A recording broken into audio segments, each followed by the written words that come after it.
For this video, we'll be discussing common problems people have with the controller on the M55 insert. As always, make sure that your unit is unplugged before doing any service work. The number one problem that these controllers have that are underneath the hopper is that the decal skin starts to get cracks in it, usually from the buttons that are underneath from the daughterboard controller. And when that happens, dust gets in and the momentary switches stop working. So if it's not working, you have to replace the control. If it just has holes, you can replace just the skin. One thing to know about the motherboard is that all of your components are independently fused.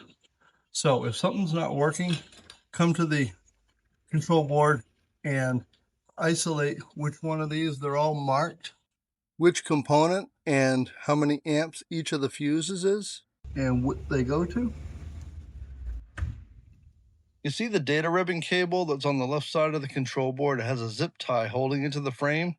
It's very important that this data cable is not exposed out beyond the metal frame of the motherboard, and I'll show you why.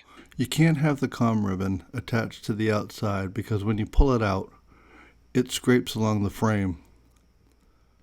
Okay, so this right here is a communication ribbon. It's a 20 pole or 20 pin communication ribbon. And if we zoom in on it here, the red is the power. And then 19 of these wires all put together are grounds. And this is how the motherboard and the daughterboard communicate with one another.